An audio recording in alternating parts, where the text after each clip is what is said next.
Bienvenue dans le labo d'Hippocrate. Je suis Léo, médecin en fin de formation, et chaque semaine, je vous accompagne pour mieux comprendre le fonctionnement de votre corps et de votre santé. Ensemble, nous découvrirons des conseils pratiques basés sur la science, des avancées fascinantes issues des dernières études et les expertises d'invités inspirants. Vous méritez une santé optimale et un bien-être durable. Ici, on transforme la théorie en action concrète. J'espère que vous êtes prêts à atteindre la santé que vous méritez. On est parti pour l'épisode du jour. Alpha, bonjour, bienvenue dans le labo d'Hippocrate. Comme d'habitude, je te demande de te présenter pour t'introduire aux auditeurs. Bonjour Léo et merci pour cette invitation. Je suis très contente d'être présente avec toi pour discuter d'un sujet qui me passionne, qui est les accidents vasculaires cérébraux.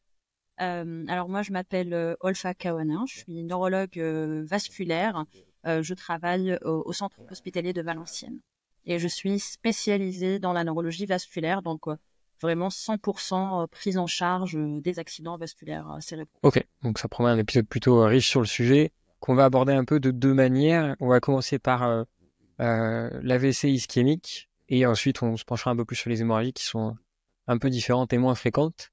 Comme d'habitude, j'aime bien aussi demander juste d'introduire un sujet et de donner un peu la définition de l'AVC ischémique. Qu'est-ce que c'est ?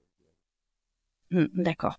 Alors pour commencer, je ne définirai pas l'AVC ischémique directement. Je parlerai généralement de l'accident vasculaire cérébral parce que avant d'avoir fait une imagerie, on pourra jamais savoir si c'est un AVC ischémique ou hémorragique. Donc pour définir l'accident vasculaire cérébral en général, c'est un accident.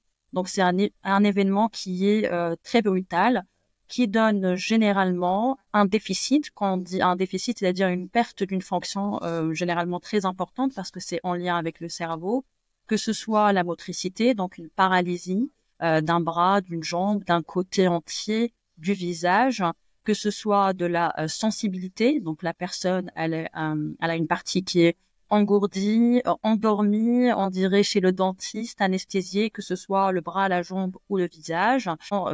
Ce déficit, il est soudain, donc apparaît d'une seconde à une autre. On est en train de faire quelque chose et là, tac, ça arrive brutalement et ça s'installe tellement brutalement et en quelques secondes, c'est comme ça qu'on définit un accident vasculaire cérébral. Ça touche un vaisseau, que ce soit un vaisseau bouché dans le cadre de l'AVC ischémique, ou un vaisseau qui se rend au niveau du cerveau. Et là, c'est l'AVC hémorragique. Pourquoi l'AVC, c'est un sujet qui est très important? Tout d'abord, c'est parce que c'est un problème de santé publique majeur. Hein. Malgré les avancées des prises en charge, on a quand même en France 140 à 150 000 nouveaux cas par an.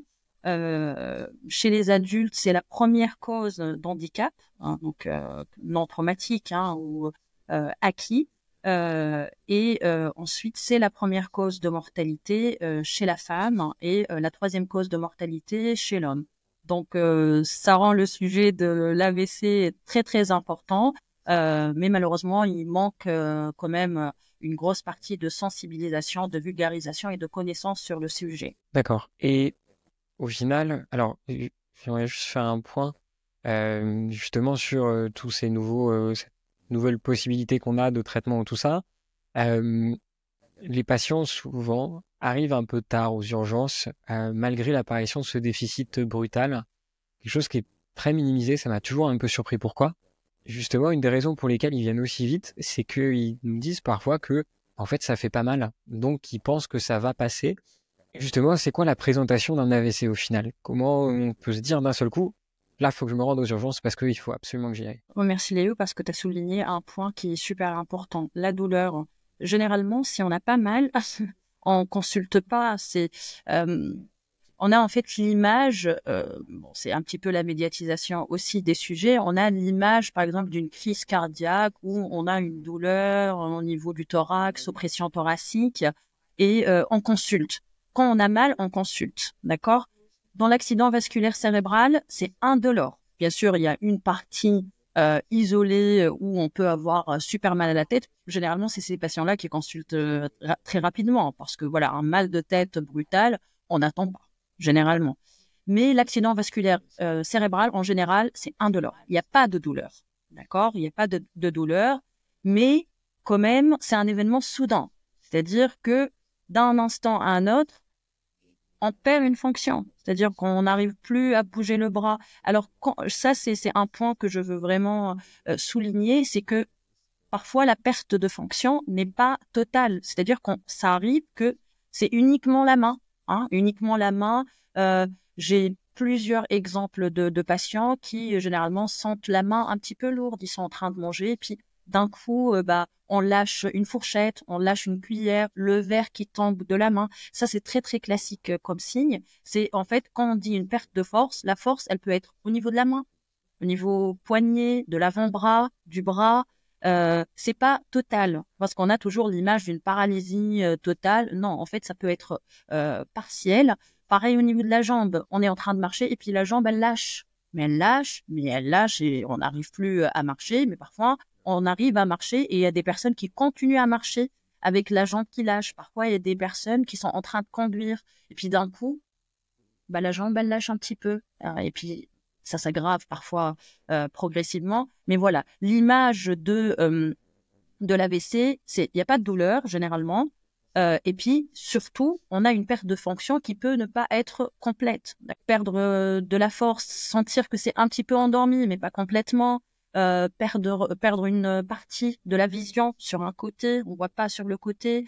En fait, tout événement qui est inhabituel et soudain doit nous alerter et peut-être évoquer un AVC. Et quand ça arrive, en fait, il faut pas essayer de réfléchir sur ce que c'est. Il faudra appeler le 15. D'accord? Il faudra appeler le 15 et on va pas appeler le 15 par excès, mais c'est dommage parce qu'il y a beaucoup de patients qui contactent pas le 15 par peur de déranger. Il y a des personnes, ils ont peur de déranger. Il y a d'autres personnes, par exemple, qui pensent que c'est de la fatigue, donc ils vont dormir.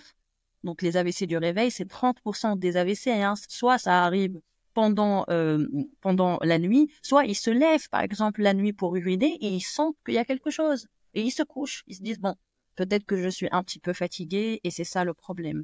Donc c'est très important parce que vraiment la prise en charge, elle dépend du temps. Time is brain, c'est vraiment un concept très important. Plus on attend, on a 2 millions de neurones par minute. Donc plus on attend, plus on perd des neurones et plus c'est très difficile de proposer des traitements. Donc c'est vraiment très important. Un événement soudain, inhabituel, où on perd une fonction, que ce soit la force, la sensibilité, le visage affaissé, des problèmes pour parler, des problèmes de vision, il faut pas réfléchir, il faut appeler le 15 et c'est le 15 qui oriente. Et en fait, quand le 15, il oriente, il nous contacte. C'est ça le principe d'une alerte AVC. En fait, il va nous contacter. Donc, quand il va nous contacter, toute la prise en charge, elle va être organisée avec le SAMU, l'arrivée du patient aux urgences, le neurologue, il est au courant, le radiologue, il est au courant. Alors que si, en fait, on a ce problème, on va consulter tout seul aux urgences ou on va consulter son médecin généraliste, en fait, on va perdre beaucoup de temps et malheureusement, après, on peut pas proposer les thérapeutiques qui sont généralement limitées par du temps. Et justement, qu'est-ce qui se passe au niveau du cerveau au moment où ces symptômes arrivent? Qu'est-ce qui est en train de se passer vraiment là-haut, à l'intérieur? Je vais parler de l'AVC ischémique parce que c'est le type le plus fréquent. Donc, en fait, on a l'AVC ischémique qui est présent dans 85%. Donc, c'est le cas le plus fréquent qu'on voit. Et puis, l'AVC hémorragique qui est dans 15% des cas. Dans l'AVC ischémique, en fait, on a une artère à l'intérieur du cerveau qui se bouche. Alors, quand il y a une artère au niveau du cerveau qui se bouche, le cerveau, il est privé. Hein, donc, la partie qui est irriguée par ce vaisseau, par cette artère, est privée d'oxygène, de notre nutriments et de glucose. Et ça, le cerveau ne peut pas supporter. Donc, sur une période donnée, et c'est pour ça que le temps est très important, sur une période donnée, en fait, le débit au niveau du cerveau va commencer à diminuer. Donc, il y aura une partie qu'on appelle une partie d'oligoménie. Donc, c'est une partie où on a un manque d'oxygène. Et puis, il y aura une partie qu'on appelle une partie de pénombre. Cette partie de pénombre, c'est une partie qui est morte, mais pas complètement. En fait, c'est cette partie-là qui est très importante, qu'on arrive à sauver avec les traitements qu'on propose aujourd'hui. Et puis, plus le temps passe, plus cette partie, elle est vraiment morte complètement. Et là, c'est des réactions cellulaires un petit peu complexes. Je pense qu'on peut pas, enfin, ça sert à rien de rentrer dans ces détails-là, mais sachez que, voilà, si l'artère, elle se bouche, il n'y a pas d'oxygène, il n'y a pas assez de sang, et plus le temps passe, plus la partie, elle devient plus large et plus la partie, on peut plus la sauver. C'est irréversible. Et justement, parce que on avance un peu sur ce côté-là, je fais un déficit, j'appelle le 15, on me dit d'aller aux urgences, et qu'est-ce qui se passe ensuite? Alors, le 15, généralement, si on l'appelle, il va pas nous dire d'aller aux urgences. Hein, le 15, il va, donc la régulation SAMU, il va nous envoyer quelqu'un. D'accord? Parce que si on nous dit d'aller aux urgences, bon, ça peut arriver, hein, ça peut arriver. Mais si on nous dit d'aller aux urgences, on va perdre beaucoup de temps. Parce que, vous savez, si on passe par les urgences et que c'est pas régulé, ça dépend sur qui on va tomber, comme infirmier ou médecin. Généralement, on sait reconnaître les signes d'un AVC, mais si c'est pas régulé, c'est une perte de temps. La personne, elle va attendre son tour, et après, elle va être examinée. Et l'infirmier va appeler le médecin va appeler le neurologue n'est pas au courant, le radiologue n'est pas au courant. Donc, ça dépend de quel centre, mais parfois, scanner IRM est déjà pris par d'autres personnes. Vous voyez, c'est une perte de temps, d'accord, pour le patient. Donc, quand on appelle le 15, généralement, le 15, il va en fonction de la description parce que c'est la famille qui appelle. C'est la famille qui appelle et en fait, quand la famille appelle, décrit les signes, c'est pour ça que la partie... En fait, je pense que l'AVC, c'est une prise en charge, mais de tout le monde. Vraiment de tout le monde. Donc, il y a un travail de sensibilisation et de vulgarisation qui est très, très important parce que le témoin qui est le premier en contact avec la personne qui fait un AVC, si le témoin n'arrive pas à reconnaître que c'est un AVC, il va jamais appeler le 15. Il y a plusieurs étapes et si on joue sur ces plusieurs étapes, c'est là où on peut améliorer la prise en charge des AVC. Parce que oui, effectivement, malheureusement, sur nos AVC ischémiques, qui sont 85% quand même des AVC, on traite par traitement de revascularisation, c'est-à-dire traitement en phase aiguë, 10%, pas plus. Ouais, c'est pas énorme.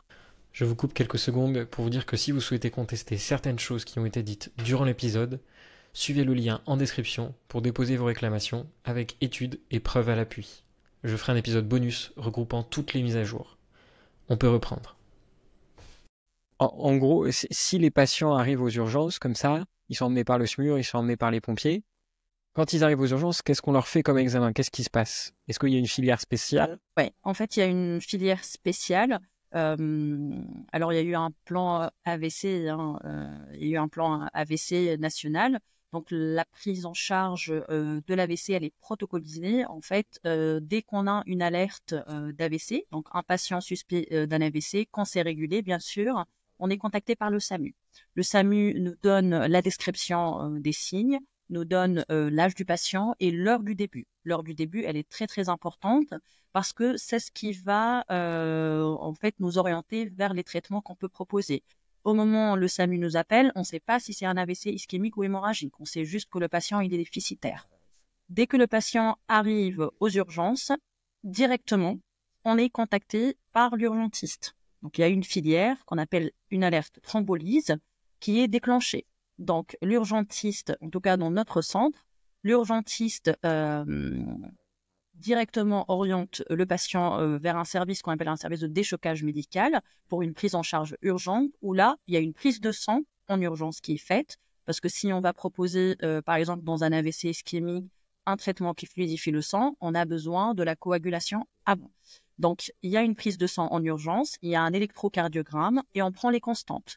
La tension artérielle, la fréquence cardiaque, la température et la glycémie aussi. Ça peut arriver qu'on a des cas de déficit neurologique et en fait c'est une hypoglycémie. Ça peut arriver. Hein. Et donc ensuite l'urgentiste appelle le radiologue pour demande de l'examen en urgence. Donc quand on a une alerte thrombolyse, en fait ce patient passe en priorité. Donc, si on a une personne qui est en train de passer un examen, l'alerte thrombolyse, elle est plus prioritaire. Et donc, tout ça, c'est généralement 5-10 minutes. Hein. C'est vraiment très, très rapide. Dès l'admission, chacun sait ce qu'il faut faire. Et donc, moi, en tant que neurologue, je descends directement examiner le patient alors qu'il est en train d'avoir sa prise de sang et l'électrocardiogramme. Donc, tout est vraiment bien organisé, bien protocolisé. Le service d'imagerie, il est proche du service de déchocage médical pour pas perdre du temps. Donc, directement après, le patient, il est orienté dans notre centre. Les prises en charge, c'est IRM cérébral. Donc, comme tous les centres français, c'est vraiment l'expérience française qui est tous les patients en alerte IRM cérébral, sauf contre-indication. Par exemple, des personnes qui ont un pacemaker, qui n'ont pas leur carte de pacemaker, parce que maintenant, les pacemakers deviennent de plus en plus IRM compatibles, ou les personnes, par exemple, soudeurs ou qui ont des corps étrangers intraoculaires surtout. Ça, c'est des contre-indications à l'IRM, mais sinon, globalement, 98% des patients, ils passent en IRM cérébral. Et donc, tout est vraiment bien protocolisé, bien organisé pour pas perdre du temps, parce que déjà, il y a eu le transfert, l'alerte, etc. Donc, il y a eu quand même un temps. Donc, c'est pour pas perdre plus de temps. Et justement, cette histoire de temps, est-ce qu'on peut revenir là-dessus et expliquer en fait aux gens pourquoi le temps est aussi important et justement les différents délais qu'on a de traitement? Alors, Time is Brain, c'est un concept qui était fait pour l'AVC ischémique. Donc, on va commencer par discuter de l'AVC ischémique, mais ce concept, il est valable aussi pour l'AVC hémorragique. Alors, dans l'AVC ischémique, il y a 2 gros traitements qu'on peut proposer en phase aiguë. Donc, en phase aiguë, c'est-à-dire dès qu'on a l'AVC et qu'on a envie d'aller déboucher directement l'artère au niveau du cerveau. Donc, il y a un traitement chimique, donc c'est une perfusion. Et cette perfusion, elle a été du coup validée dans plusieurs études depuis 1994 déjà, par ce qu'on appelle une thrombolyse. C'est-à-dire qu'il y a un caillot, une thrombose, un caillot qu'on va liser, qu'on va aller dissoudre. Et donc, cette thrombolyse, elle est limitée à 4h30 après le début des symptômes. Donc, 4h30, c'est très, très court, mais il y a une raison. Alors, dans ces études-là, en fait, plus on met ce traitement-là tardivement, plus la personne, elle va faire une hémorragie cérébrale. Parce que cette zone qui est morte, elle devient une zone très, très fragile. Et puis, le temps passe, puis recanaliser une artère au niveau du cerveau, en fait, expose la personne à un risque très important d'hémorragie. Donc, bien sûr, ils ont essayé plusieurs horaires et c'était 4h30 le délai où après ça, il n'y a plus de bénéfices, donc il y a plus de risques que de bénéfices. Et même si on a 4h30, ça ne veut pas dire on va attendre jusqu'à 4h15 pour traiter. Plus on traite tôt, mieux c'est. D'accord? Donc, ça, c'est vraiment bien visible dans ces études-là. Donc, il y a des études, au début, c'était jusqu'à 3 heures en 1994, l'étude NINS. Et ensuite, il y a eu une nouvelle étude en 2008 qui est l'étude ECAS, où là, on est passé à 4h30. Et depuis, on est à 4h30. Bien sûr, il y a des nouvelles études pour étendre un petit peu et faire une extension de la fenêtre thérapeutique. Mais pour l'instant, en tout cas dans nos pratiques, on reste à 4h30. Donc 4h30, c'est vraiment très très court. Hein. Le temps d'appeler, d'avoir l'ambulance ou le SAMU, de faire le transfert, de faire le bilan. Donc c'est très très court. Le deuxième traitement qu'on peut proposer dans l'AVC ischémique, donc je rappelle l'AVC ischémique, c'est l'artère qui est bouchée, c'est aller directement déboucher l'artère au niveau du cerveau. Et donc là, on parle d'un traitement mécanique qui est la thrombectomie mécanique. La thrombectomie mécanique, c'est depuis 2015. Donc là, presque 10 ans d'expérience avec la thrombectomie mécanique. Avant, on pouvait pas faire la thrombectomie mécanique. C'était que un traitement chimique. Et donc, la thrombectomie mécanique nécessite d'être dans un centre où on pratique la thrombectomie. Donc, pour pratiquer la thrombectomie, c'est fait par des neuroradiologues interventionnels. Donc, il y a des centres dédiés. Bien sûr, en France, on peut avoir des centres où on fait la thrombolyse et on fait pas la thrombectomie. mais c'est vraiment très organisé sur le plan régional avec l'Agence régionale de santé. Donc, ces patients-là, on peut les orienter vers des centres pour aller faire ce traitement mécanique. Et donc, ce traitement mécanique, alors la thrombectomie, c'est pas loin de la coronographie. Hein. Le principe, c'est on va ponctionner une artère, généralement au niveau de la jambe, et puis on va monter un cathéter et on va aller directement au niveau du cerveau. Donc, c'est pas une opération où on ouvre, mais c'est invasif quand même. Et on va aller monter avec un cathéter jusqu'au niveau des artères, au niveau du cerveau, et on va essayer de déboucher l'artère. Et en fait, ça, c'est fait dans les 6 heures après un AVC. Donc, dans les 6 heures suivant le début des symptômes d'un AVC. Bien sûr, il y a eu des nouvelles études où là, parfois, dans des cas exceptionnels et très, très spécialisés, on peut aller jusqu'à 24 heures après le début des symptômes, mais c'est vraiment un choix cas par cas, très spécifique, avec des techniques d'IRM, vraiment des cas exceptionnels. On va pas, enfin, pas tous les patients. Il faut vraiment retenir que jusqu'à 6 heures après le début des symptômes, on peut proposer quelque chose. Et ensuite, on rentre un petit peu dans ce qu'on appelle de la prévention secondaire. C'est vraiment très important, je pense, d'insister sur cette notion de temps, parce que au final, 6 heures, on a beau se dire, oui, c'est beaucoup, mais en fait, quand vous êtes dans cette espèce de série d'examens, tout ça, de une, ça prend du temps, plus le temps que vous mettez, vous, à venir aux urgences, plus ça, on voit des gens chez qui, malheureusement, le simple fait d'avoir attendu 3/4 d'heure, 1 heure avant d'appeler le 15 ou de se rendre aux urgences, en fait, c'est malheureusement trop tard. Et si c'est dans les clous, c'est vrai que plus on se rapproche de 4h30, plus il y a des risques d'effets secondaires de la thrombolyse et des risques de saignement secondaires. Donc, faut vraiment, Ouais, c'est vraiment un message à exactement. retenir quand C'est on parle de ce sujet. vraiment, ouais, très important, le délai, très important. C'est pour ça que je dis que il y a tout un travail, mais pas uniquement de la partie médicale. Il y a le avant. Et il y a le avant où on perd beaucoup de temps. Le avant, c'est-à-dire en reconnaissance. On pense que les gens, ils savent ce que c'est un AVC, mais en fait, ils savent pas ce que c'est un AVC parce que parfois, on confond l'AVC avec la crise cardiaque. On pense qu'il y a une douleur ou ça, c'est un piège, vraiment un piège classique, l'accident ischémique transitoire. Accident ischémique transitoire, c'est-à-dire qu'il y a une artère qui se bouche et qui se débouche par la suite. Et du coup, les symptômes, ils durent 30 minutes, par exemple, hein, au maximum 30 minutes, 1 heure. Donc, les personnes, ils consultent pas parce qu'ils pensent que c'est passé. J'étais fatiguée. Il y a des explications. J'étais fatiguée. Je pensais que c'était pas important. Je pensais que Enfin, il y a beaucoup de choses. Et malheureusement, en fait, les accidents ischémiques transitoires, dans 30%, dans les 7 jours, ça peut se compliquer d'un AVC constitué. Et donc, en fait, généralement, c'est rétrospectivement qu'on se rend compte, parce qu'on pose la question aux patients au moment de leur AVC, et on leur pose la question, est-ce que vous avez eu des signes avant? Est-ce qu'il y a eu quelque chose? Ah, en fait, il y a 2 semaines. Ah, en fait, il y a 1 semaine, il y a 2 jours. Et toujours, et c'est un tiers quand même, hein, et toujours, en fait, il y a eu un épisode, mais qu'on a ignoré parce que c'est transitoire. Donc, même si on a les mêmes choses, on a une faiblesse, un visage affaissé, on a eu du mal à parler, ça arrive. Ça arrive souvent.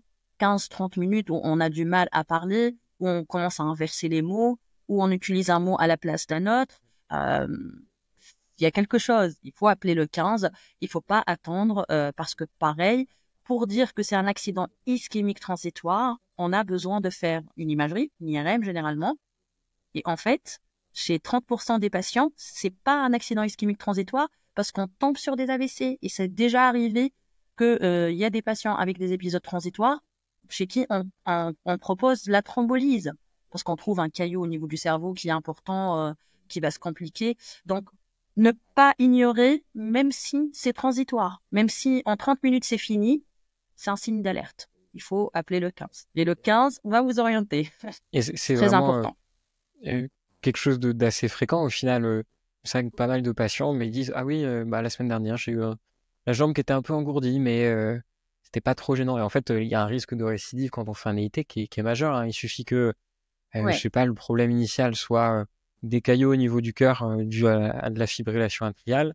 En fait, s'il y en a un qui est passé jusqu'au cerveau, il y en a peut-être un deuxième, un troisième, et puis des gens arrivent Exactement. avec des Exactement. AVC multiples dans tous les sens. Et c'est un peu frustrant parfois de se dire que merde, on aurait pu agir un peu plus. Et justement, sur ces AVC-là, sur les AVC ischémiques, je parle, quelles sont justement les causes au final de ces AVC-là?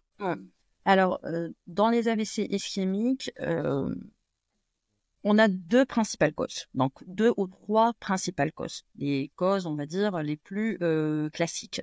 Tu avais commencé par parler du cœur, donc voilà, le lien cœur-cerveau, très très important. Et donc, dans 25 à 30% des cas des AVC ischémiques, on a un problème au niveau du cœur. Un problème au niveau du cœur qui a fait qu'il y a eu des caillots, et ces caillots-là, c'est de la tuyauterie un petit peu. Ces cailloux-là, ils sont partis du cœur, ils sont allés dans le cerveau, ils ont migré et on a une artère qui est bouchée. La principale cause, donc au niveau du cœur, c'est l'arythmie, la fibrillation atriale. Donc l'arythmie ou la fibrillation atriale, c'est une maladie du cœur qui survient souvent chez des personnes âgées, personnes âgées à partir d'une soixantaine d'années. Et généralement, il y a des signes, soit de la fatigue, soit sensation de palpitation, le cœur qui s'emballe un petit peu.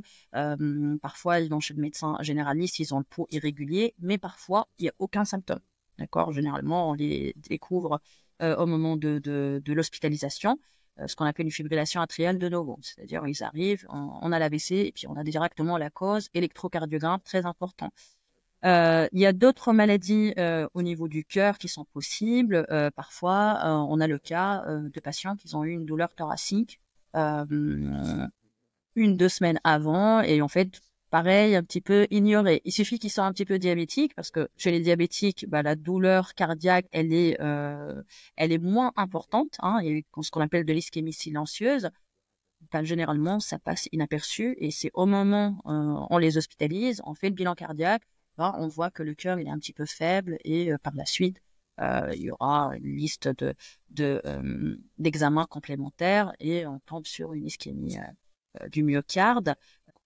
Voilà, le cœur, 25 à 30% des cas. Donc, soit on a l'électrocardiogramme, l'examen qu'on fait dès l'arrivée et vraiment, on peut soit avoir de l'arythmie directement. Donc là, on a la cause, ça arrive souvent. Souvent, c'est on a un profil en fait, profil femme âgée, un peu d'acné du sommeil, un peu d'obésité, c'est des facteurs de risque en fait pour la fibrillation atriale. Donc on a des profils, bien sûr, on a des profils, mais il faut pas rester juste sur les profils. Mais on sait, en fonction du type d'AVC, en fonction du profil du patient, des facteurs de risque, vers quelle cause on s'oriente, même si on fait un bilan un peu systématique chez les patients, c'est-à-dire que bilan cardiaque, il y aura un bilan cardiaque chez tous les patients qui sont admis pour un AVC ischémique. Et suite à cette échographie cardiaque, donc les patients, quand ils ont un électrocardiogramme, on s'arrête pas là. Généralement, ces patients-là, ils sont hospitalisés dans ce qu'on appelle une unité neurovasculaire.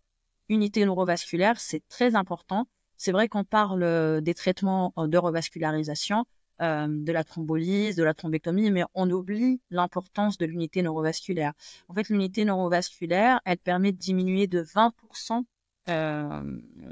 la dépendance fonctionnelle des patients. C'est-à-dire que grâce à ces unités neurovasculaires qui sont spécialisées dans la prise en charge des AVC, des infirmiers spécialisés dans la prise en charge des AVC, donc ils prennent la tension, ils surveillent la glycémie, ils savent quand traiter ou pas la température, comment positionner le patient, comment dépister les troubles de déglutition, comment examiner les patients.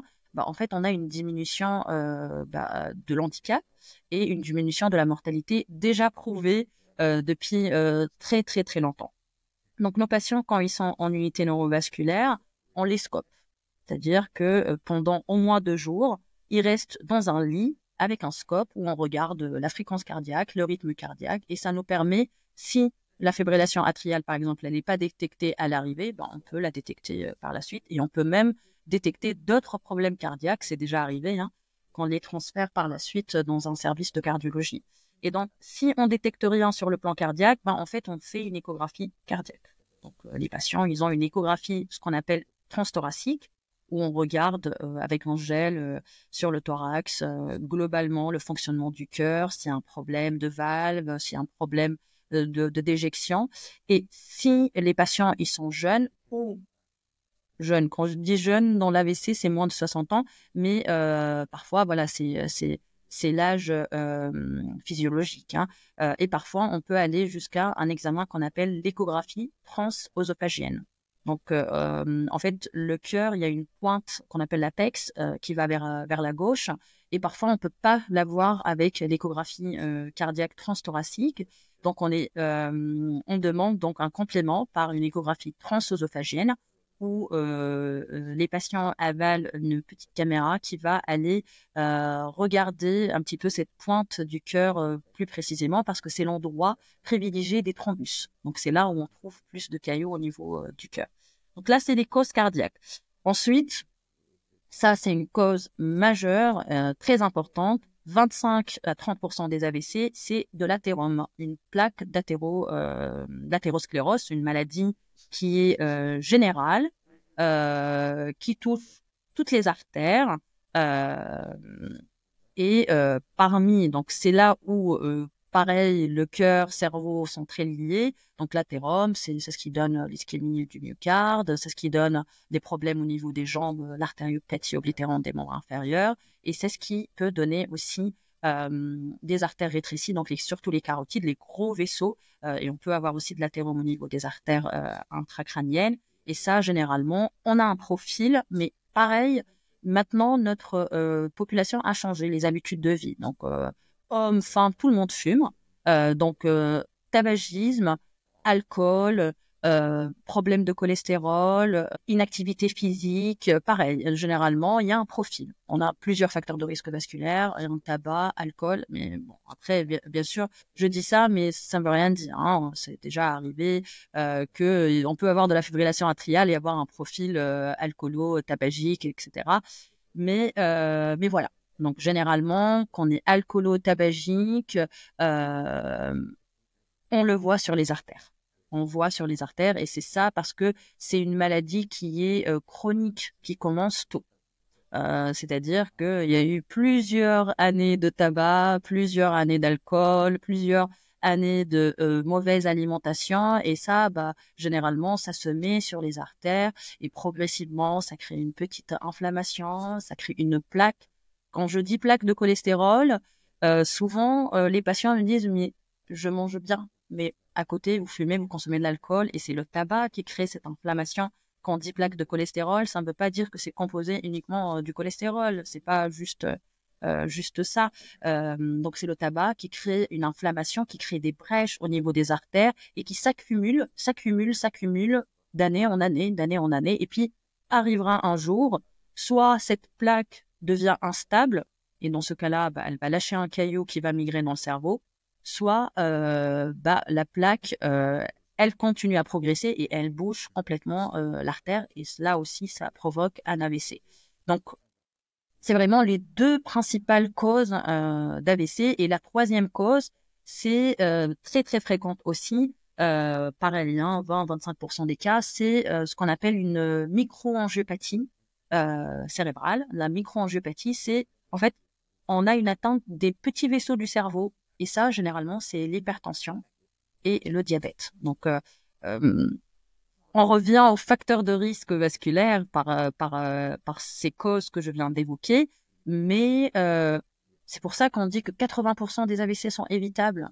C'est pour ces maladies-là, donc quasi 80% des causes de nos AVC sont liées à des facteurs de risque vasculaire. Quand je dis facteurs de risque vasculaire, c'est-à-dire l'hypertension, le diabète, problème de cholestérol, l'obésité, le syndrome d'apnée obstructive du sommeil, le tabac, l'alcool, l'inactivité physique. 80% des AVC peuvent être évitables. Bien sûr, il y a d'autres causes. Hein, il y a d'autres causes. Peut-être que tu veux poser une question ou sinon je peux parler. Non, tu peux continuer, il n'y a pas de problème. Ouais, ok. Parce que je pense que ça aussi c'est très important.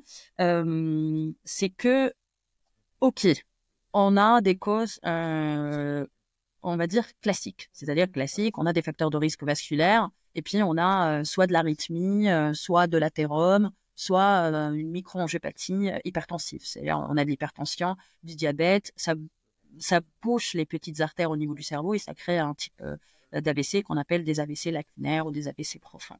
Mais chez les jeunes, il faut faire attention parce que il y avait un moment où quand on avait un patient jeune de 50 ans, 40 ans, bah, on était étonnés. Et maintenant, ça peut arriver que sur une semaine, bah, j'ai plusieurs patients jeunes. Quand je dis jeunes, 30, 35 ans, 38 ans, 40, 42 ans. Et il n'y a pas que les AVC liés à des facteurs de risque vasculaire. Il y a un autre type d'AVC. Et en fait, c'est la première cause d'AVC chez le sujet jeune. C'est ce qu'on appelle la dissection. La dissection cervicale, c'est une maladie. C'est vraiment la première cause d'AVC chez le sujet jeune. Et d'ailleurs, on voit de plus en plus. Hein, on voit de plus en plus. Alors, c'est quoi la dissection? La dissection, alors on ne sait pas pourquoi ça arrive. Et on ne sait pas pourquoi ça arrive chez certaines personnes. Parce que chez la plupart des patients, c'est des patients, c'est des patients qui mènent leur vie normalement, ils n'ont pas de maladie particulière, il n'y a pas d'antécédents familiaux. Et parfois, il y a des facteurs déclenchants. Donc, parmi les facteurs, c'est j'ai une virose et j'ai commencé à tousser pendant 1 à 2 semaines. J'ai eu mal au cou. Après, j'ai eu mal au cou et j'étais pas très bien. Et ensuite, après le mal au cou, j'ai commencé à avoir très très mal à la tête. Et c'est pour ça que je consulte mon médecin. Et c'est comme ça qu'on découvre les dissections. En fait, les dissections, c'est une petite déchirure ou une brèche au niveau des artères. Donc, les artères au niveau du cou. Donc, au niveau du cou, on a les 2 carotides en avant et les 2 vertébrales en arrière. Donc, on a 4 axes, 4 artères. Et en fait, ça peut arriver qu'il y a une déchirure, pas de l'artère en entier, parce que une artère, elle est composée de 3 couches. Et en fait, il peut avoir une brèche entre les 3 couches. Et cette brèche, en fait, il va avoir du sang. Et ce sang-là va constituer ce qu'on appelle un hématome. Et cet hématome-là, soit il va grossir et donc il va rétrécir l'artère. Et donc, quand l'artère elle est un petit peu rétrécie, le sang, il va moins bien passer. Et c'est ce qui forme des cailloux parce que comme le sang, il passe moins bien, il va avoir une stagnation un peu de sang et ça peut former des cailloux et aller vers le cerveau et faire des accidents vasculaires cérébraux ischémiques, bien sûr. Et soit l'hématome de paroi, donc cette brèche-là, il va grossir tellement beaucoup que ça bouche entièrement l'artère. Et là, ça peut faire aussi des AVC par ce qu'on appelle un mécanisme hémodynamique. C'est-à-dire, l'artère, il n'y a plus de sang, il y a plus de... Et donc, il y a un AVC. Et ça, c'est la principale cause d'AVC. Alors, heureusement que toutes les dissections ne se compliquent pas d'accidents ischémiques transitoires ou d'AVC. C'est-à-dire, si on a une dissection, on n'a pas forcément d'accident ischémique transitoire ou d'accident vasculaire cérébral ischémique constitué. Ça peut arriver fréquemment, hein, au moins dans 60% des cas, que les patients arrivent avant ce stade-là. Ils ont très très mal à la tête. Le médecin généraliste trouve que c'est pas normal. Généralement, c'est des patients qui consultent le médecin traitant et reviennent après parce que ils utilisent des Doliprane, les anti-inflammatoires et ça ne marche pas. Et donc, ils finissent par avoir leur imagerie soit en externe, ça peut arriver, donc ils font leur IRM et on est contacté suite au résultat de l'IRM, ou en fait, ils sont orientés aux urgences. 15 jours, 3 semaines, j'ai mal à la tête, j'arrive pas à aller travailler, j'ai tout essayé, ça ne marche pas, et on fait l'IRM, et c'est là, le scanner, hein, bien sûr, et c'est là où on tombe sur ces dissections. Alors, la bonne chose dans les dissections, c'est que c'est une maladie généralement qui fait pas beaucoup de mortalité, sauf si c'est un AVC, et qui récidive peu. On a 2% de récidive à 3 mois, donc, ce qui est vraiment très très peu, et qui guérit bien. C'est-à-dire à 3-6 mois, quand on revoit les patients, on recontrôle l'IRM, il n'y a plus rien. Hein. C'est comme un bleu quelque part au niveau du corps, bah, ça finit par partir. C'est ça l'hématome de paroi. Et donc, ça guérit bien. Mais voilà, comme ça peut se compliquer d'accident ischémique transitoire et d'AVC, et c'est la première cause d'AVC, il faut savoir. Donc, si il y a eu un épisode de virus, on a une infection virale, on a beaucoup toussé. Si il y a eu, alors ça c'est controversé, mais quand même on a eu plusieurs cas. J'ai eu dans ma pratique plusieurs cas de manipulation au niveau du cou. Quand je dis manipulation au niveau du cou, je ne veux pas dire que un ostéopathe, il faut pas aller à l'ostéopathe ou autre, hein, parce que ça peut parfois poser problème. Mais il y a eu quand même des cas on m'a fait craquer le cou. Donc il y a eu des cas où on a eu une manipulation au niveau du cou et 15 jours après, les patients, ils sont là pour une dissection. Donc, même si il n'y a pas d'études, on a des cas reportés quand même. On les trouve dans la littérature. La dissection, c'est une maladie rare. Hein. Les études sur la dissection avec 200-250 patients. Donc, pour dire qu'on peut pas faire une étude sur la manipulation ostéopathe, etc. Donc voilà, il y a des cas. Donc virose, infection virale, on a beaucoup toussé. On a eu une manipulation au niveau du cou et après on a eu ce qu'on appelle des cervicalgies, donc on a eu mal au cou très très fort et on n'a jamais eu ça, ou des maux de tête, ce qu'on appelle inhabituels, c'est-à-dire j'ai jamais eu mal à la tête comme ça. C'était très très fort, je me sentais pas bien, j'arrivais pas à faire ce que je faisais d'habitude, ou si je suis migraineux, mais c'est complètement différent. Là, il faut consulter, il faut faire une imagerie et c'est avec cette imagerie-là qu'on peut faire les diagnostics. Et donc, c'est des sujets jeunes, hein, donc moins de 60 ans, chez qui on découvre les dissections. Les dissections, un autre point important, parce qu'on m'a déjà posé la question, Vas-y. c'est pas de la chirurgie. C'est vraiment, on met un traitement qui fluidifie le sang pendant 3-6 mois et après c'est fini. On touche pas. Hein. Vraiment, ça guérit tout seul. Et j'aimerais vraiment insister sur cette idée que même si l'AVC arrive comme ça, d'un coup, presque du jour au lendemain ou de la minute à l'autre minute, les causes, elles, se construisent sur plusieurs années. On sait que l'athérome, il vient pas comme ça du jour au lendemain, il se construit doucement et tranquillement d'année en année, suivant vos habitudes de vie. Et peut-être que ça fait 6 mois que vous mangez bien mieux, que vous avez arrêté de fumer, mais en fait, si vous avez fumé pendant 20 ans, 30 ans, ou fait un peu n'importe quoi avec votre hygiène de vie avant, vous allez en subir les conséquences.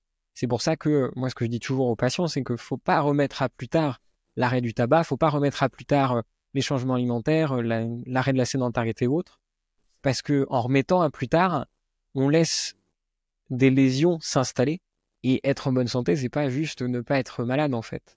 Pendant que vous n'êtes pas malade, votre corps, lui, se prépare à le devenir. Donc ça, c'est vraiment, je pense, un point essentiel à retenir, surtout dans cette idée un petit peu de prévention. Ouais, tout à Alors, fait. je pense qu'on a fait pas mal de... Vas-y, t'inquiète. Je pense que c'est toute l'idée de la prévention primaire. En fait, c'est ce que je me dis moi, c'est ma vision en fait des choses, c'est que euh, pourquoi on doit faire des choses qu'au moment ça arrive. Elle est où la partie avant? La partie avant, c'est la partie sensibilisation, c'est la partie vulgarisation, c'est la partie. J'ai déjà entendu des personnes me dire mais on m'a jamais dit ça, on m'a jamais dit bon. Pour le tabac, ça, généralement, on le sait, mais c'est pour dire que la partie prévention primaire, elle est très, très importante. Elle est très, très importante. Parce que les patients, en général, tant qu'ils ont pas mal, c'est comme le diabète, hein, généralement, comme ça fait pas de douleur au début, quand ça arrive au stade neuropathie, néphropathie, rétinopathie, c'est vraiment un stade avancé, c'est là où on commence à sentir un petit peu. Mais généralement, comme ça fait pas de douleur, parce que c'est ça, en fait, on est guidé par la douleur. Si quelque chose nous fait mal, euh, dans ce cas-là, on va consulter.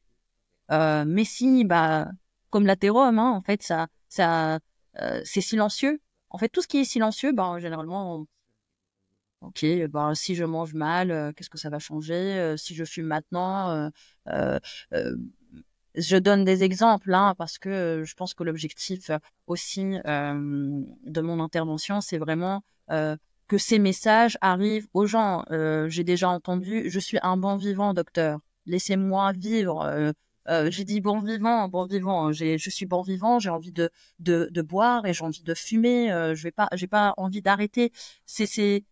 En fait, on se rend pas compte que nos habitudes de vie ont un effet très très important sur notre corps, et c'est pas quand on a 20 ans ou 30 ans qu'on va avoir l'effet. C'est en fait beaucoup plus tard, hein, beaucoup plus tard, et le beaucoup plus tard, bah, il devient de plus en plus tôt maintenant, parce qu'on voit des patients, comme j'ai dit, à part la dissection, des fumeurs, alcool, consommation excessive, on rajoute à ça le stress, on rajoute à ça le mauvais sommeil, l'inactivité physique. L'inactivité physique, ça devient vraiment une norme. Et quand on met tout ça ensemble, bah, ça fait que bah, les AVC, qui est avant considéré comme une maladie du sujet âgé, parce que l'âge moyen, il est autour de 70 ans, bah, maintenant, plus maintenant, et plus on évolue, plus en fait l'âge moyen va beaucoup baisser, parce que vraiment on voit maintenant, c'est plus une exception, on voit des sujets très très jeunes. Parfois sur une consultation de suivi post-AVC, j'ai toute une après-midi des patients entre 35 ans et 45 ans pour des AVC, pas pour des AVC suite à une dissection, c'est pour des AVC où on n'a pas de cause souvent, mais on n'a pas de cause, c'est parce que bah, le cerveau peut-être n'a pas tout montré pour l'instant, mais que c'est probablement, mais généralement, c'est des personnes qui fument, qui consomment de l'alcool, qui ont un stress, le stress au travail, pas mal de personnes, hein, le stress au travail, le stress dans la vie, je veux dire en général, la vie stressante, c'est parmi aussi les facteurs que les patients disent spontanément. Bah, je suis stressée et c'est pour ça que je fume. J'ai un travail stressant, c'est pour ça que je fume. J'ai envie de m'éloigner un petit peu du stress, donc c'est pour ça que je bois. 80% des AVC sont évitables, donc il faut vraiment faire attention et se prendre en charge tôt. C'est-à-dire que c'est toujours une bonne idée d'arrêter de fumer. Toujours une bonne idée. On peut se faire aider. On peut se faire aider. Donc, un tabacologue. Parfois, il y a des personnes qui savent pas qu'on peut aller voir une ou un tabacologue pour arrêter de fumer. On peut se faire aider pour arrêter de fumer. L'alcool, pareil. Consommation de l'alcool, même si euh, euh, on sait que moins de un verre chez la femme, 2 verres chez l'homme, et moins de 4 verres en général en soirée ou en week-end, c'est généralement toléré. Mais le combo alcool-tabac, c'est pas bon du tout pour les artères, pour le vieillissement du cerveau. Euh, Autre chose, c'est bah, l'hypertension. L'hypertension, 50% des gens ne savent pas qu'ils sont hypertendus. Et pourtant, ils ont déjà eu quelques signes qui peuvent orienter vers l'hypertension. Ils ont très mal à la tête, ils dorment mal, parfois ils ont des bourdonnements. Enfin, il y a des petits signes, bien sûr, il n'y a pas de tableau parce que c'est des signes vraiment pas spécifiques, hein, mal à la tête, bourdonnement, etc. Mais voilà, si on se retrouve fumeur, on dort mal, on mange mal, on fait pas de l'activité physique et que on commence à avoir un petit peu à partir de 40 ans, on rentre un petit peu, il faudra faire quand même une prise de sang. Prise de sang, vérifier que le cholestérol, donc dans les recommandations, c'est tous les 5 ans pour le bilan lipidique, mais on n'a pas tous le même corps, la même alimentation, le même degré d'activité physique.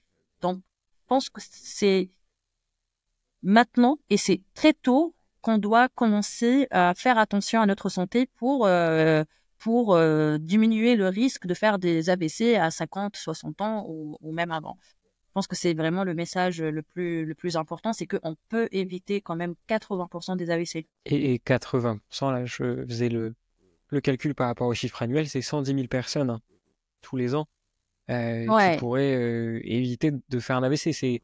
En chiffre absolu, c'est immense, hein, 110 000 personnes. Je sais pas combien de fois vous remplissez le Stade de France, mais voilà, ça fait quand même un paquet de personnes qui pourraient ne pas avoir de séquelles, qui pourraient au final continuer la même vie qu'ils avaient avant. Et ces personnes-là, elles ont entre 50 et 80 ans. si ce n'est un peu plus aussi parfois. Mais non, c'est vraiment très important. Et justement, quand on parle d'AVC, on a parlé du traitement, on a parlé de la prise en charge de tout ça. J'ai fait mon AVC, je ressors de l'hôpital, enfin, ou je suis plutôt à l'hôpital encore. J'ai toujours le bras un peu paralysé, ou la jambe un peu paralysée, ou des problèmes pour parler.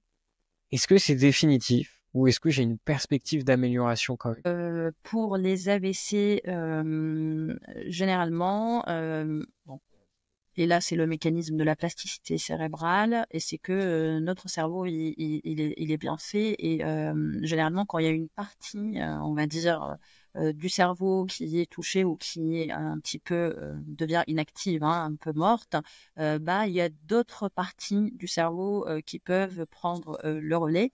Bien sûr, pas tous les cerveaux et pas toutes les personnes. Cela dépend un petit peu du vieillissement du cerveau, de l'âge de la personne, de sa motivation, de son état. Le moral est très important dans la récupération, hein. C'est 30% des personnes qui font des AVC, ils ont un syndrome anxieux, dépressif. Toutes ces parties-là peuvent aider à la récupération. Alors on a jusqu'à 6 mois à 1 an, mais c'est pas définitif, hein. En fait, ce que je donne comme information, c'est des informations basées sur des études, mais bien sûr, il y a rien qui est carré. C'est-à-dire que une personne, elle peut récupérer en 3 mois, et d'autres personnes, elle peut récupérer en 2 ans, 3 ans. Il faut pas être très catégorique et dire ah ben là on est à 3 mois, on est à 4 mois, normalement c'est jusqu'à 3 mois. Donc on peut récupérer, mais il faut de la rééducation. Donc quand on fait un AVC, c'est pas fini pendant l'hospitalisation. Il faut pas perdre espoir. Il y a des patients qui sont admis dans des centres de rééducation. Donc, il y a des centres de rééducation spécialisés dans la prise en charge des AVC. Et donc, il y a plusieurs corps de métier qui rentrent dans cette prise en charge. Donc, nos patients, généralement, ils commencent la kiné tôt. Donc, pendant l'hospitalisation, on commence déjà une prise en charge avec le kiné qui est généralement qu'on continue soit dans un centre de rééducation, soit une fois ils sont rentrés à la maison. Donc, il y aura des séances de kinésithérapie pour les personnes qui ont un déficit. Il y a l'ergothérapie aussi qui est très importante. Donc, l'ergothérapie, c'est pas de la kinésithérapie. L'ergothérapie chez les personnes, par exemple, je vais donner un déficit que pas mal de personnes définissent comme un déficit, un petit AVC. Hein, le terme petit AVC, moi, j'aime pas. C'est la main. La main. Quand on a une atteinte au niveau de la main et qu'on marche et qu'on parle et qu'on mange et qu'on n'a aucun problème, c'est un petit AVC. Mais pour la personne, c'est pas un petit AVC parce que c'est la main. Parfois, c'est la main droite ou gauche. C'est très difficile en fait de faire pas mal de choses avec une seule main. Et donc c'est là où l'ergothérapie est très importante parce que l'ergothérapie, elle va aider pour les gestes fins, qu'on appelle les gestes de préhension. Donc pour couper la viande, pour se boutonner, il y a pas mal de gestes où on a besoin quand même des deux mains. L'orthophoniste pour les problèmes de langage, pour les problèmes de rééducation cognitive, parce que plusieurs patients, ils ont des troubles de l'attention. Ils ont des petits problèmes attentionnels, généralement qui remarquent quand ils reprennent leur travail ou dans les activités de la vie quotidienne. Pareil, c'est pas définitif, hein. Donc il y a l'orthophonie, la kinésithérapie, l'ergothérapie.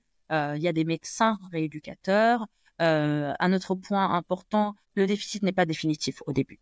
Moi, c'est ce que je dis à mes patients qui sont très tristes au début, et c'est ce que je comprends complètement. Et un autre point important, c'est que il y a de l'handicap visible, mais il y a de l'handicap invisible aussi. Le nombre de personnes qui sortent, ce qu'on appelle nous sur notre évaluation, examen neurologique normal, c'est-à-dire qu'on a récupéré de déficit fonctionnel complètement. Et ils sont fatigués. C'est la première plainte des patients. Ils sont fatigués pendant 2-3 mois. Ils peuvent rien faire. Vraiment, 2-3 mois, ils ont l'impression que ils ont aucune énergie. Et ça, c'est une plainte, c'est la plainte principale. Vraiment, la première question que je pose, est-ce que ça va après l'AVC? Première réponse, c'est la fatigue. Donc, il y a le handicap visible qu'on peut rééduquer, mais il y a aussi l'handicap invisible. Donc voilà, c'est pas définitif, hein. Donc pendant l'hospitalisation, il y a possibilité de récupération. Classiquement, 6 mois à 1 an, on peut récupérer. Donc, les personnes continuent, mais il y a d'autres personnes qui continuent à faire de la rééducation, de la kiné, de l'orthophonie 2 ans, 3 ans, 4 ans après. Donc, on n'a pas tous le même cerveau, on ne sait pas tout. Et faire des études sur tout, c'est parfois très compliqué. Donc, c'est pour ça qu'on n'a pas de réponse pour tout. Ça serait super simple sinon. Mais je pense qu'il faut le message à retenir de ça, c'est vraiment un message d'espoir de dire, voilà, vous avez les moyens et c'est vous qui avez aussi les cartes en main. Il y a certaines choses que vous pouvez pas contrôler, hein. On est tous différents sur certains Bien points, sûr. mais ce que vous pouvez contrôler, c'est l'intensité avec laquelle vous allez faire votre éducation et tout ce qu'il y a autour. Donc, je pense que c'est le principal message à retenir. Je pense qu'on a pas mal fait le Et tour sur un la point partie. aussi, Vas-y, pardon, vas-y. Léo, juste un point important, parce qu'on a parlé de la rééducation, c'est les personnes entourées. Quand on est bien entouré, c'est-à-dire qu'on a de l'entourage, ça participe. Comme j'ai dit, 30% des patients peuvent avoir un syndrome anxieux très important, hein, ou un syndrome dépressif où on a besoin de mettre des traitements, de proposer une prise en charge, une thérapie psychocomportementale ou d'autres types. Mais l'entourage a un rôle très, très important. Cette personne qui vient de faire un AVC, ça va pas être la même personne. C'est pas, ça va pas être la même personne, c'est-à-dire elle va être transformée. C'est que il faut aider cette personne-là pendant cette période qui est difficile dans sa vie. Ça va, si c'est, j'entends souvent, euh, il est devenu irritable, c'est pas la même personne, c'est pas le même caractère, ça fait 50 ans qu'on est mariés, il est pas pareil, et pourtant il a complètement récupéré, il reste que la main, il reste, enfin, l'entourage est très important. Je ne dis pas, ça c'est aussi basé sur les études, les personnes qui récupèrent le mieux, c'est des personnes qui sont entourées, qui sont pas isolées. Donc l'isolement est un facteur de mauvais pronostic. Ça, vraiment connu et confirmé par les études. Voilà. Et facteur qui peut même être extrapolé. Mais ça, ce sera un futur épisode que je vais tourner avec un gériatre. Mais sur la vie des personnes âgées, et en fait, on voit très bien que les personnes âgées isolées vont avoir plus de troubles cognitifs, vont avoir plus de maladies, auront plus souvent tendance à laisser aller un peu leur traitement, à pas trop les prendre et tout ça. Et voilà, je pense que c'est un facteur qui est négligé dans la plupart des maladies, mais au final, on conserve une responsabilité envers nos aînés ou nos frères, nos sœurs, nos pères, nos mères, sur ça, de limiter le plus possible leur isolement. Ça, c'est... J'interromps rapidement l'épisode. Si le podcast vous plaît, prenez quelques secondes pour vous abonner et laisser 5 étoiles sur la plateforme d'écoute que vous utilisez. Ça nous aide beaucoup et nous permet d'avoir des invités toujours plus passionnants. Merci encore, on peut reprendre. J'aimerais qu'on passe du coup maintenant à l'AVC hémorragique, si ça te va. C'est quoi la différence entre l'AVC ischémique et l'AVC hémorragique? J'ai l'impression qu'on a pris beaucoup de temps pour parler de l'AVC ischémique, mais bon, comme l'AVC ischémique, c'est le type le plus fréquent, 85% des cas. L'AVC hémorragique, c'est moins fréquent. Comme j'ai dit tout à l'heure, alors sur les signes cliniques, c'est exactement la même chose. Donc on peut pas faire la différence. Une personne qu'on est en train de voir, le témoin, le médecin, tout le monde ne peut pas faire la différence, même s'il y a quelques signes, on ne peut pas faire la différence avant de faire l'imagerie cérébrale. Donc, un AVC hémorragique donne exactement les mêmes symptômes. Donc, ça reste valable, tout ce qu'on a dit depuis le début, sur une faiblesse d'un côté, membre, un bras, une jambe, le visage affaissé, les problèmes pour parler, les problèmes de vision, il faut appeler le 15. On ne peut pas savoir, le témoin ne peut pas savoir. Et donc, l'AVC hémorragique, alors quand on a une hémorragie cérébrale, 85% c'est post-traumatique. Un traumatisme, un accident de la voie publique. Et donc là, on n'est pas du tout dans ce cadre. Hein, parce que j'entends parfois dire, oui, j'ai fait une hémorragie cérébrale, et quand on pose les questions, c'est en fait après un traumatisme. C'est différent. Donc, un AVC hémorragique, pareil, ça apparaît de manière soudaine. C'est toujours brutal et une perte de force, etc. Alors, l'AVC hémorragique, on a deux types. Donc, l'hémorragie où est-ce que au niveau du cerveau. Donc l'AVC hémorragique, il y a ce qu'on appelle l'hémorragie intracérébrale ou intraparenchymateuse. Et là, c'est vraiment, on saigne, on a un vaisseau qui se rend à l'intérieur du cerveau Et donc, c'est ça la partie que moi, en tant que neurologue, je prends en charge. Après, il y a la partie hémorragie sous-arachnoïdienne. Alors, en fait, le cerveau qui est dans une boîte est entouré de ce qu'on appelle les méninges. Les méninges, c'est des couches autour du cerveau. Et entre les méninges, on a un espace où il y a le liquide, ce qu'on appelle le liquide céphalorachidien, qui coule. Et en fait, dans cette partie-là, on peut avoir une hémorragie qu'on appelle une hémorragie sous-arachnoïdienne. C'est vrai que la présentation clinique peut un petit peu être un petit peu différente, mais c'est un AVC hémorragique quand même. Alors, en quoi ça peut être différent? C'est que ça peut donner une céphalée brutale. J'ai très mal à la tête d'un coup. J'ai jamais eu ça. Et c'est en moins d'une seconde, ça monte très très fort. Souvent, la douleur, elle est tellement forte que la personne, elle peut dire exactement ce qu'elle est en train de faire en ce moment-là. Et parfois, la douleur, elle est tellement forte qu'on peut avoir un malaise.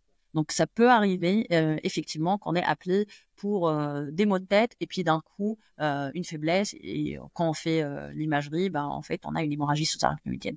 Donc, l'hémorragie sous-arachnoïdienne, souvent, c'est pris en charge dans le cadre de l'alerte, donc dans l'AVC hémorragique.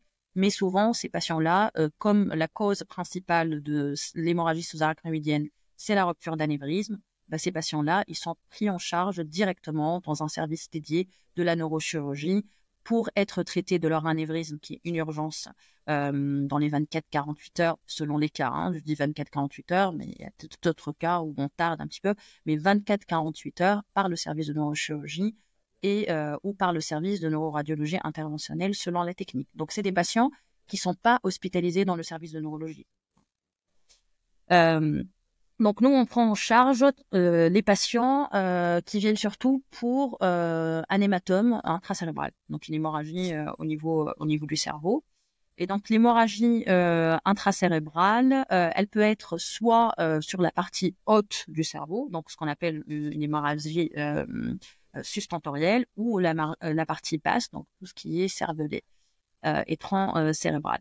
Même si on a pris beaucoup de temps pour parler de l'AVC ischémique, en fait, l'AVC hémorragique, même si le mécanisme il est différent, donc on a un vaisseau qui se rend au niveau du cerveau, on ne s'éloigne pas en termes de facteurs de risque vasculaire. Les facteurs de risque vasculaire, pas mal de facteurs de risque vasculaire qu'on a évoqués sont communs avec l'AVC hémorragique. Pour aller un petit peu plus loin, donc l'AVC hémorragique, la principale cause, c'est la microangiopathie hypertensive. On avait déjà parlé de la microangiopathie hypertensive. C'est celle où on a les petites artères au niveau du cerveau qui deviennent un petit peu épais et peuvent se boucher.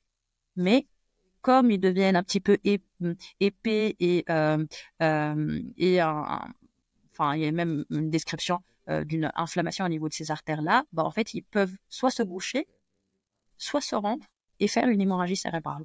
Et c'est la première cause d'hémorragie cérébrale. Donc, ces patients qui ont une microangiopathie suite à l'hypertension et suite au diabète, ils peuvent faire des AVC ischémiques et faire des AVC hémorragiques aussi. Et ça, c'est la principale cause. Bien sûr, il y a une autre cause, mais qui touche aussi les petits vaisseaux. En fait, c'est une maladie différente de la microangiopathie hypertensive, mais pas complètement. C'est-à-dire que ça touche aussi les petits vaisseaux, mais ça donne pas le même type d'AVC. C'est comme ça ça donne des hémorragies qu'on appelle lobaires, c'est-à-dire des grosses hémorragies qui touchent les lobes du cerveau et pas des hémorragies à l'intérieur, en profondeur du cerveau, et ça, ce qu'on appelle l'angiopathie amyloïde. Et donc, l'angiopathie amyloïde, donc il y a des critères pour la définir. Généralement, l'âge, c'est à partir de 55 ans qu'on peut l'évoquer, et puis c'est des critères surtout radiologiques. Donc, quand on regarde l'imagerie de la personne, surtout sur l'IRM, ces critères sont définis, et en fait, on a plusieurs critères, et c'est en fonction de ces critères-là chez une personne de 55 ans qu'on peut évoquer l'angiopathie amyloïde.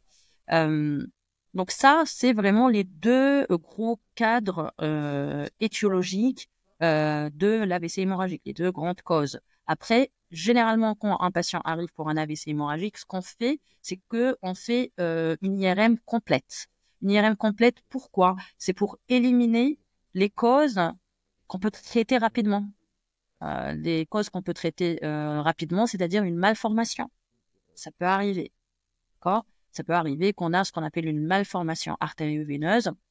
Le profil des patients est différent. Généralement, c'est des sujets beaucoup plus jeunes et quand ils ont cette malformation artério-veineuse, souvent, ils sont soit transférés dans le service de neurochirurgie, soit ils sont surveillés dans le service de neurologie pour après discuter ou pas s'il faut une prise en charge par rapport à cette malformation. Il y a une autre cause pareille qu'on peut évoquer, c'est la personne, quelle que soit âgée, pas âgée, qui a très mal à la tête, mais depuis plusieurs jours.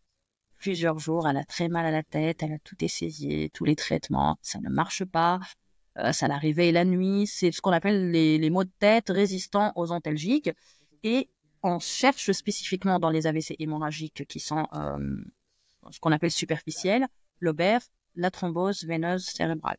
Parce que c'est des causes traitables, donc on les élimine directement, on essaie de les éliminer. Donc on fait une IRM et on regarde les veines, et s'il y a une veine bouchée, on traite, on met un traitement qui fluidifie le sang, même si il y a une petite hémorragie.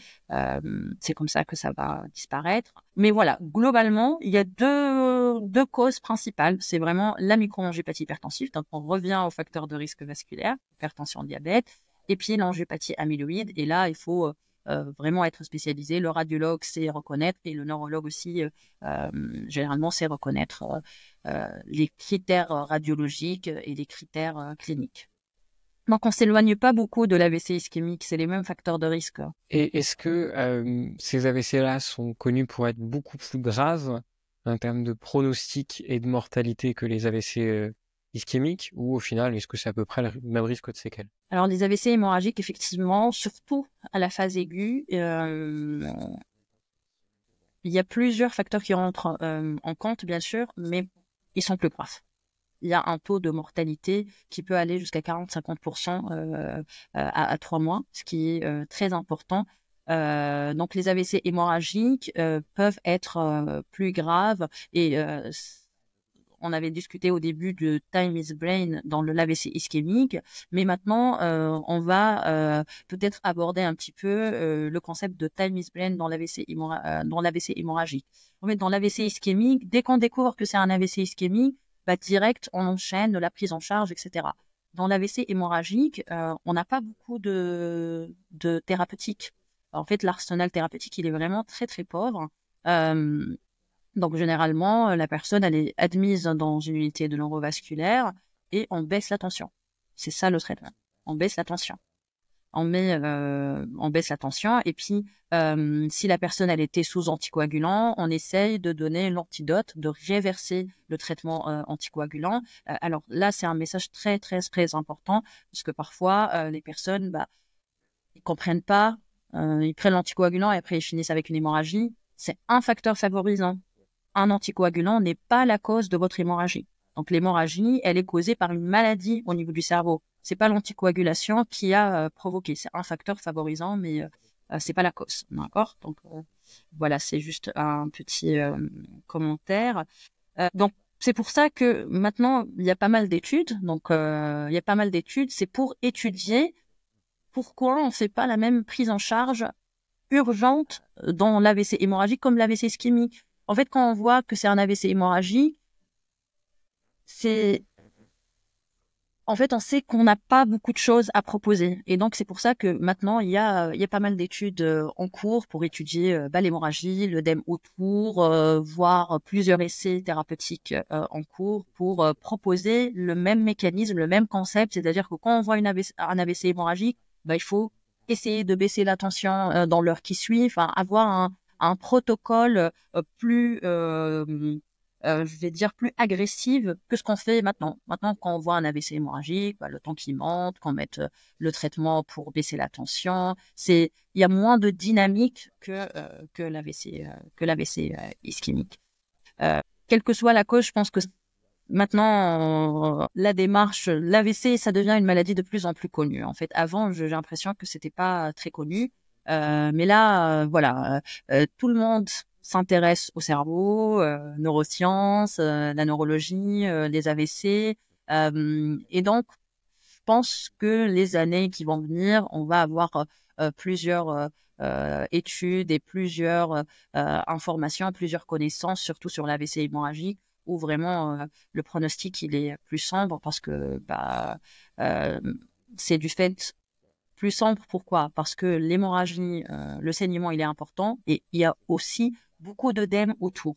Et cet œdème autour de l'hémorragie, généralement, il est très important les premiers jours avec un pic 10 jours après. Et donc, c'est ça qui fait que les patients, ils ont un pronostic sombre où ils décèdent.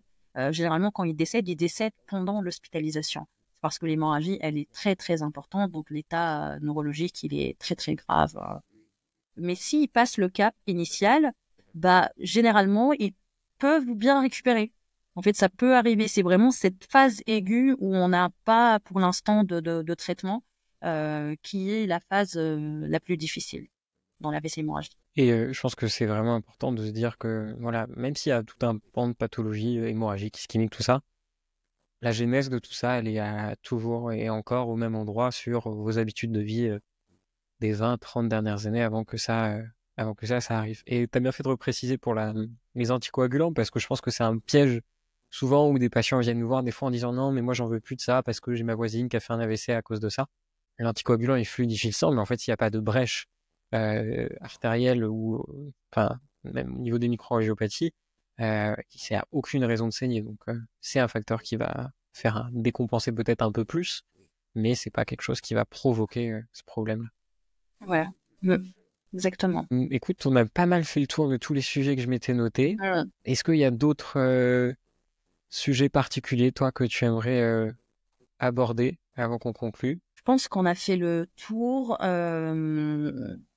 Je pense qu'on a fait le tour sur le sujet, sans rentrer dans beaucoup de détails, de l'AVC ischémique, de l'AVC hémorragique. Je pense qu'on a notre part de prise en charge avant l'arrivée des patients à l'hôpital. Je pense que c'est très très important, la sensibilisation, l'information. Le cerveau, c'est quelque chose de très très complexe et si on explique aux gens avec des termes simples ce que c'est exactement un AVC, c'est quoi les signes, il faut répéter, parce que voilà, mémoire généralement vous fait des tours, donc c'est très important. Je pense que c'est cette partie, cette dynamique qui est en train de se développer autour des professionnels de santé sur les réseaux sociaux, en dehors des podcasts, YouTube, etc. Je pense que c'est très, très, très important parce que c'est comme ça que notre message va arriver. Parce que moi, j'ai pas envie, c'est au moment que les patients sont admis dans le service que je les informe de tout ça. Je pense qu'il y a une partie. En tout cas, il y a un travail avant de sensibilisation, de vulgarisation, d'information. Je pense qu'il faut que plusieurs professionnels se lancent aussi pour informer parce qu'il peut avoir un impact. Il peut avoir un impact. Et l'impact, bien sûr, on va pas le voir tout de suite. Je pense que l'impact sera un petit peu tardif, mais sur les personnes qui utilisent maintenant les réseaux sociaux, qui regardent YouTube, qui écoutent les podcasts, on peut, j'espère, en tout cas, faire la différence et peut-être, je dirais pas qu'on enlève les 110 000 comme tu avais le calcul, mais au moins diminuer de manière importante ces maladies parce que c'est quand même la première cause d'handicap acquis. On dit handicap acquis, mais 40% des personnes qui font des AVC ne reprennent pas leur travail. Donc la reprise du travail, la conduite automobile et reprendre une vie normale, c'est très difficile. Tout le travail se fait avant. C'est pas juste au moment où les patients arrivent. Voilà. Et je pense que ce point-là, il est important de se dire que toutes ces maladies, tout ce qu'on peut discuter, même tous les sujets que j'ai pu aborder avant dans d'autres épisodes, il y a une responsabilité individuelle. C'est pour ça qu'on fait ces épisodes-là, pour vous éduquer le plus possible et vous donner toutes les clés pour être vraiment responsable face à votre santé. Mais il y a aussi une responsabilité collective à ça. Et typiquement, l'AVC, savoir soit reconnaître un AVC, c'est bien pour soi, mais ça va être très bien aussi pour les gens que vous allez voir autour de vous. Si vous êtes en week-end chez papy-mamie, et que vous voyez que papy a la bouche de travers, et en fait, si vous n'êtes pas éduqué, si vous ne vous êtes pas intéressé à ce sujet-là, ben, vous n'allez pas vous dire que papy fait un AVC et on rentrera pas dans le délai d'action. Donc il y a ce côté de s'informer où nous, en tant que soignants, on doit informer la population et on doit utiliser ces nouveaux canaux, comme tu dis, pour donner une information claire et rigoureuse d'un point de vue scientifique. Mais il y a aussi une responsabilisation où les personnes, et ceux qui nous écoutent aujourd'hui le font, doivent s'informer elles aussi pour prendre soin des gens autour d'eux et pas forcément que d'eux. Exactement. Ouais. Je pense que c'est plutôt une chouette conclusion. Alors j'aime toujours terminer les épisodes par 5 points qu'on devrait retenir là sur ton intervention un peu pour quelqu'un qui connaissait rien sur les AVC ou qui veut expliquer ça à des personnes autour de lui ou d'elle. En 5 points, qu'est-ce qu'il pourrait dire aux personnes qui n'ont aucune connaissance sur le sujet? Alors, 5 points. Ok, du coup, premier point, apparition soudaine, quelque chose d'inhabituel, faiblesse d'un bras, d'une jambe, une partie pas complète ou complètement, le visage affaissé, des problèmes pour parler, des problèmes de vision qui apparaissent soudainement. Il faut appeler le 15. Il ne faut pas réfléchir, il ne faut pas aller chez le médecin traitant, il ne faut pas attendre, même si c'est transitoire, il faut appeler le 15. Le 15 organise après votre orientation en fonction. Deuxième point, il y a un travail du médecin, mais il y a un travail aussi de votre part. 80% des AVC sont évitables, donc tout se prépare en amont. Donc tout se prépare avant. L'alimentation, l'activité physique, le dépistage, tout commence avant. Donc, 80% des AVC sont évitables. Troisième point, on ne peut pas savoir si c'est un AVC hémorragique ou ischémique. On est parti dans des termes un petit peu techniques, mais c'est très important aussi avec les réseaux sociaux, les canaux YouTube, etc. On ne peut plus se dire « mais on ne m'a pas informé ». Vous pouvez être informé. Vous pouvez... en tout cas, c'est très important. Maintenant qu'on a Internet, maintenant qu'il y a pas mal de professionnels de santé, vous pouvez être informé du sujet. Quatrième point, il faut pas croire que si jamais on fait un déficit, etc., c'est la fin de la vie et c'est définitif. Parce que déjà, notre cerveau, même si on a fait beaucoup d'études sur le cerveau, il reste beaucoup d'études et il reste beaucoup de choses qu'on connaît pas encore. Par exemple, avant, on pensait que au moment de l'AVC, tout le cerveau il est mort. En fait, on se rend compte que c'est des zones en mosaïque, donc il y a des parties qui sont pas forcément complètement mortes. Donc, il faut garder l'espoir. Il faut continuer sa rééducation. Ce qui est pendant l'hospitalisation n'est pas définitive. Et voilà, il faut garder le courage et rester motivé en espérant une récupération. Cinquième point, je répète, mais je pense que c'est le troisième point qui est le cinquième, qui est le deuxième, que c'est vous pouvez faire la différence. Il n'y a pas que le médecin qui met des traitements, etc. De médecine, je dirais pas que c'est fini, mais maintenant on est dans une prise en charge. C'est plus le médecin, il dit il faut faire ça, ça, ça. C'est vraiment la personne, elle a sa responsabilité. Donc il faudra faire attention à vous, à vos proches et voilà. Et merci. Merci beaucoup. Très belle conclusion. Super.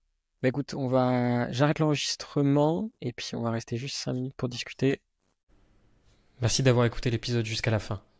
Vous avez maintenant des outils pour prendre soin de votre santé au quotidien. Si ce n'est pas déjà fait, n'oubliez pas de vous abonner et de mettre 5 étoiles. Nous on se retrouve dans 2 semaines. Ciao.